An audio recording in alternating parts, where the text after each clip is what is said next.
ఇచ్చిన మాట 24 గంటల్లోపే ముఖ్యమంత్రి చంద్రబాబు నిలబెట్టుకున్నారు. కర్నూలు జిల్లా పత్తికొండ మండలం పుచ్చకాయల మాడలో ఆటో ఇప్పించాలని నిరుద్యోగి అశోక్ కోరగా రేపటిలోగా ఆటో ఇస్తానని హామీ ఇచ్చారు. సీఎం చెప్పిన 24 గంటల్లోపే కలెక్టర్ రంజిత్ బాషా అతని ఇంటికే ఆటోను డోర్ డెలివరీ చేసి ఆశ్చర్యపరిచారు. చంద్రబాబు ఇచ్చిన హామీని వెంటనే అమలు చేయడంపై అశోక్ కుటుంబం చంద్రబాబుకు కృతజ్ఞతలు తెలిపింది. నువ్వు ఆటో నడుపుతావు ఏమా?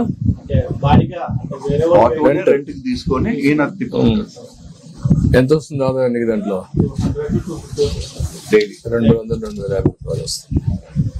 రెండో అతనికి ఆటో ఒకటి ఎలక్ట్రికల్ ఆటో ఇప్పించండి, చేసేయండి. అతను ఆపరేట్ చేసుకుంటారు, కొంత డబ్బులు సంపాదించుకుంటారు.